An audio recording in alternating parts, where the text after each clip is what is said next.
Obviously, I have a small assistant here. He's a Velcro baby and he will not come off without crying. So he's gonna be in the video with us today. Hopefully you can't hear all of his like little grunty breathing. I checked it, I think it was okay, and he's like making it as exaggerated as possible.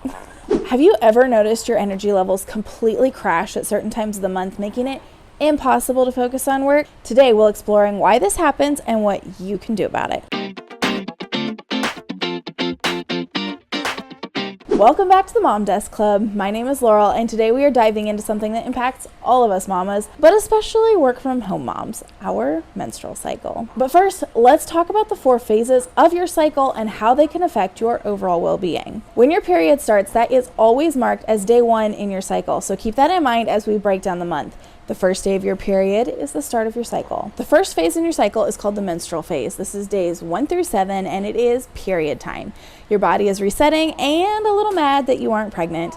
I've heard some people compare this to the winter season, so you are hunkering down for winter, more tired, and may not get as much done. This is a great time to be reflective. Think about your business, do mundane tasks, but really take it easy at this point. You can also use this time to include some light exercising, journaling, and getting plenty of sleep. Quiz time. Do you know what happens when estrogen dips later in your cycle? How does this impact your focus? We're going to answer that one later. The next phase is called your follicular phase. This is days 8 through 14 roughly, and hello energy and focus. Many compare this to the spring season when life is blooming. You are creative and the whole world is beautiful. This is your power zone, and this is a great time to dive into creative projects, brainstorming, and presentations. You may also come up with new business ideas or new projects within your current business. When caring for your body during this phase, you may enjoy power workouts, learning a new skill, and filling your calendar with social outings. Maintaining your focus and energy will feel so much easier in this time, and it is amazing. The next phase is your ovulation phase. This goes roughly between days 15 and 28, but keep in mind that actual ovulation only lasts for like a day. It is not a long period of time. So if anyone tries to tell you that you can get pregnant all month long, that is not true. You only get pregnant when you ovulate. There's more to that. But the ovulation phase is often compared to summer because you are smoking hot. But seriously, studies show that your facial structure will actually change shape so that you are more attractive because your body is always trying to get pregnant, even when your brain says, please, not yet. Anyway, in this summer season of ovulation, this is the perfect time to do things like video content, photos, promotional events, and more. You're gonna feel good, you're gonna look good, and it's gonna show. Keep in mind that there are some simple self-care practices that can make a big difference as you go back into the winter season. I'll be sharing my favorites a bit later in the video. The next phase is called your luteal phase. This is roughly days 21 through 28, give or take a little bit. This is compared to the fall season. You're starting to hunker down for winter, but you still have energy before you want to hibernate. It is the perfect phase to do those mundane tasks that you prepped yourself for in previous phases. So, if you filmed a ton of video content around ovulation and you wrote a ton of posts and blogs during your follicular phase, now is when you're going to start editing that content, scheduling the posts, and doing your budgeting and other kind of mundane office tasks.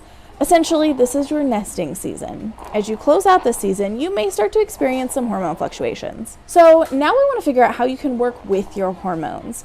Balancing work demands with the ups and downs of our hormones can feel impossible sometimes. I've definitely been there. In fact, I used to joke that you could tell where I was in my cycle by looking at my laundry piles.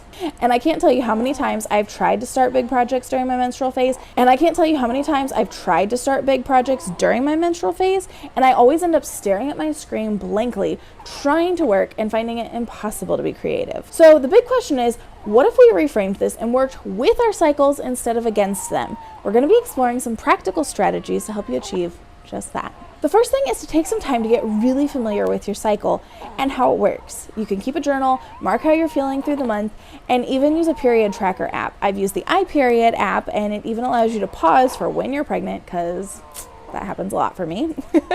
There are also plenty of apps out there though, so look around and find the best one for you. A few things you can do to help work with your cycle instead of against it is to take some time to get really familiar with your cycle and how it works. You can keep a journal and mark how you're feeling through the month, or even use a period tracker app. I've used the iPeriod app. There's also a Flow app and a 28-day app that are also really highly recommended. The iPeriod app also allows you to pause for when you're pregnant, which I've had to do a lot.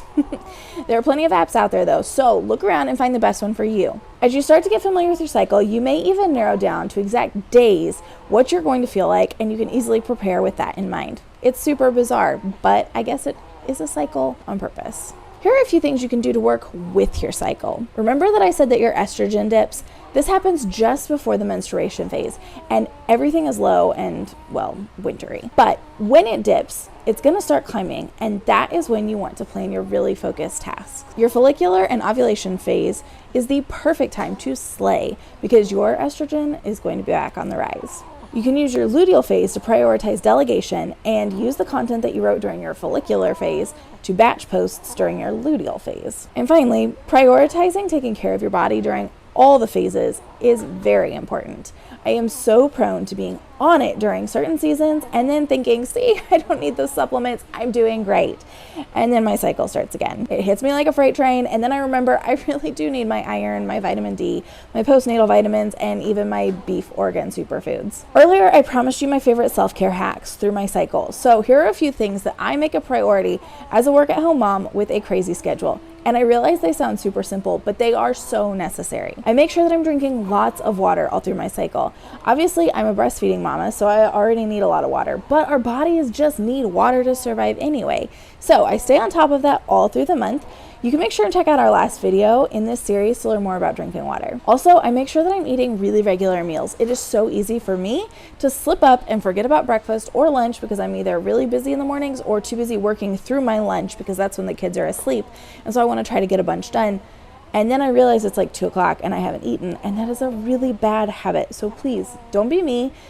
Let's try to make sure we're eating. One of the things that might not really seem like taking care of myself, but I really like to keep a stack of projects and books by my seat in the living room so that whenever the mood strikes and I randomly want to sew or I want to read and I'm sitting down, I have all of it within reach. It's great for all times of my cycle, but definitely there are some weeks where I like it more than others. And finally, I feel like this is something that a lot of work-at-home moms don't give themselves the benefit to, but I allow myself to take naps. As a busy mom, it can feel so lazy to sit down and take a nap, but especially during your menstrual phase, you may just need more rest. I love to turn on the TV, sit down and have a cuddle time with my kids. My favorite shows that we use a lot are Bluey, which is on Disney, and Hello Ninja, which is on Netflix, or we also go to good old-fashioned Scooby-Doo over on the Tubi app. These shows help keep their attention long enough for me to get in a cat nap and then wake up refreshed. This season on my YouTube channel, we're talking all about self-care as work-at-home moms in this season. So I want to make sure that you come back for our next episode as we learn how to fuel your focus by incorporating a secret weapon into your diet.